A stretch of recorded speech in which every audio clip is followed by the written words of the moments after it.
All right, now, if you guys are going through crown withdrawal, Netflix has a new show, and it's called Bridgerton. We could pretend to form an attachment. Pairing like that would be most enchanting indeed. Every presumptuous mother in town will leave me alone, and every suitor will be looking at you.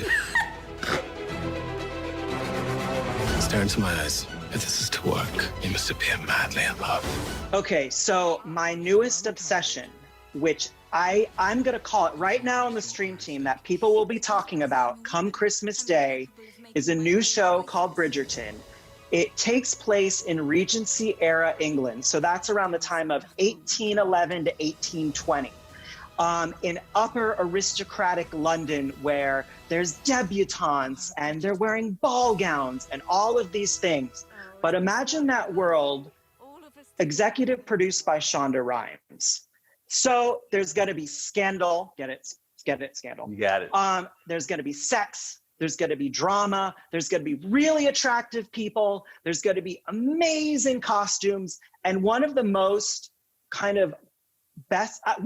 amazing things about this show is the casting, because I cannot remember a time where I have seen a period piece with an eclectic group of people and people of color of all kinds, but also seeing people of color as dukes, as ladies, as the queen, something that we've never really seen before. And it is one of the most beautiful shows I've ever seen. The sets are just these grand, lavish ballrooms and gardens. And I don't want to give away too much because Netflix will kill me.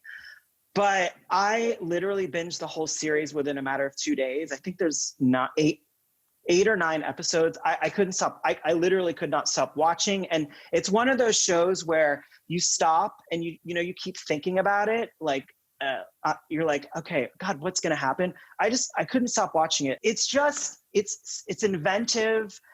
I can't recommend it enough. Is it kind of like, I haven't seen it yet. Is it kind of like a Downton Abbey with some diversity? Yeah, it's like a Jane Austen era. Oh, and I forgot to mention the best part is there's a Gossip Girl twist. Woo. And there is a narrator through the entire thing. And Rachel, guess who the narrator is? Blake Lively? Julie Andrews. You can't get better. Perfect. Come on. Perfect. My name is Lady Whistledown. You do not know me, but I know you. I'm in. Yeah. So it comes out on Christmas Day. I imagine people will be eating their ham and their turkey and all that stuff and binging Bridgerton because it's fantastic. And the cast is mostly unknowns. I didn't know who most of them are, and they will become household names after this show comes out. Andrew, I got to tell you, when you told me you were going to talk about this, I went and checked it out, and I was watching the trailer, and I was like, these are the prettiest people I've ever seen in my life. And one of the things that you'll notice, of course, Shonda Rhimes had a huge deal at ABC, and then she went over to Netflix with this huge $150 million deal, is when Shonda comes to Netflix, there's some skin, people. You're going to see this is not a show for kids. This is an adult show. There is sex on this show. Is there any sex, Andrew? Sex. You know what? When they have romance back in those period pieces, they've got all these petticoats and all these, corsets they have to wear. So the guys have to do a little romance, and just because it takes so long to get to the goods. But petticoats are flying. Petticoats are flying. No bonnets. There's no bonnets in this show, but petticoats, and there's sex. That's all I got to say. Lots of sex.